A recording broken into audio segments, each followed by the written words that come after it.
Yan po mga katanggal dalakoot. Sa pelikula may tinatawag na SPG at dito naman sa atin may tinatawag na Triple J. Before I let you know, please listen very carefully. Taysa, English pa ka naman lagi. Matik na basta makaadto kag USA. Bitaw. Triple G stands for gipalaom, gibiyaan o gipasakitan. Naabot naman tag love story ani. Klaruha. Sabi ng may-ari nito, gipalaom raw siya sa mekaniko at kinabukasan biglang gibiyaan at dahil sa kanyang naranasan, ramdam talaga niya ay lalo siyang gipasakitan. Klaruha po na. As you can see, gilawa-lawa na rito ang butanganan sa battery. Pati ang alternator nito, gipuy-an na pod og dili ingon nimo. O sige, next video na, kadaghan bag istorya. Ang naging history pala nito mga kaalbularyo, gikawat raw ang isiyo nito. Kinuha ng mekaniko yung isiyo, kaso hindi na binalik. Kaya dito ang gagawin po natin rito, lagyan natin ng bagong isiyo at syempre, proceed po tayo sa programming. Kaya hindi na ako naglangan pa diring dapita, gisangatan ko dayon og kwadradong malita para magkaalaman kung aandar ba talaga ang makina. But before I forgot mga katidiki, 2 taon na pala itong naka-standby kaya ngayon subukan lang muna natin kung makuha ba sa atong laway-laway.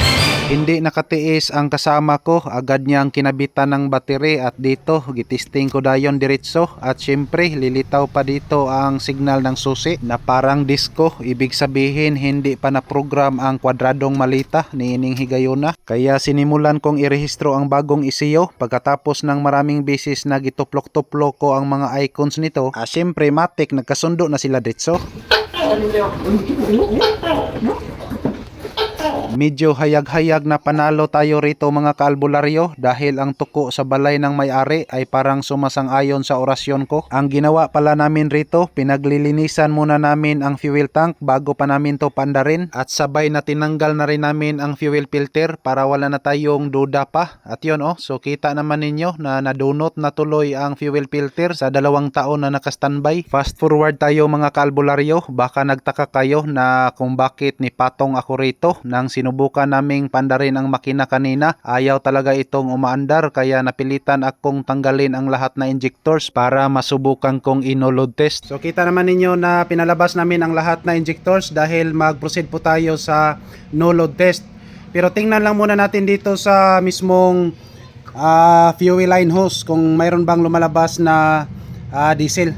So tingnan natin rito. Ignition on. Ayan so kita naman ninyo na napakalakas sa diesel rito. Off. Okay, so ngayon mag-proceed po tayo sa no load test para makita po natin kung healthy ba ang lahat na injectors rito. Engine crank. Off, para. So pansin nyo ngayon mga kalbularyo, yung injector number 2 ay palaging nakasidlit-sidlit. Iwan ko kung anong Tagalog diyan.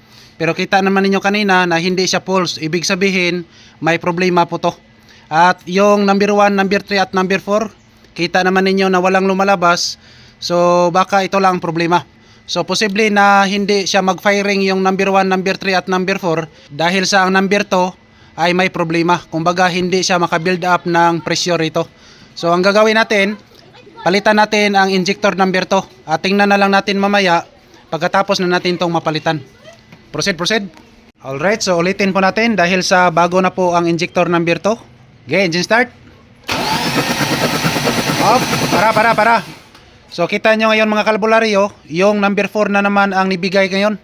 So kailangan pa rin natin tong palitan. Number 4. Number 2 okay na. At dito lumipat sa number 4. So sira pa rin yan. Okay, palit. Alright, so bago na po ang injector number 2 at bago na rin ang injector number 4. So ngayon tingnan natin kung mayroon na bang firing dito sa lahat na injector. Okay, engine crank. Ayan para. Number 3 na naman. Halos lahat na yung sira rito sir. Yan so number 3 na naman ang may problema. Ikatulo na ni siya. Ikatulo oy, unsay maayog hotdon talang nag-ilistanan. Ayaw pod. Grabe naman to guys. Kawawa yung may-ari rito. Ayan so yung isiyo ninakaw pa, pati yung mga injector ay sira rin. So medyo malaki-laki ang gasto talaga sa may-ari nito. Sakto ka. Ayan so injector number 3. So ika-3 na tong injector Ika-3 na. Na ang pinalitan number 2, number 4 at number 3. So ito na lang po ang natira, yung number 1 na hindi pa namin napalitan. So tingnan lang muna natin, subukan lang nating ikabit yung injector number 3. Ito na po yung mga pinalitan, number 2, number 3 at number 4. So isa na lang yung natira. Okay, engine crank. Ayan o. Kita nyo ngayon mga kalbularyo, nag-firing na.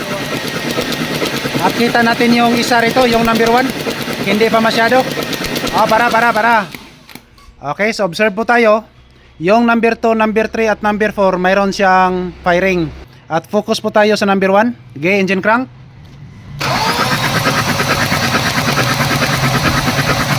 Alright, so lumalabas na ngayon. Ayan o. Para. Kita natin ngayon mga kalbularyo ay lumalabas na lahat. So mayroon ng firing order.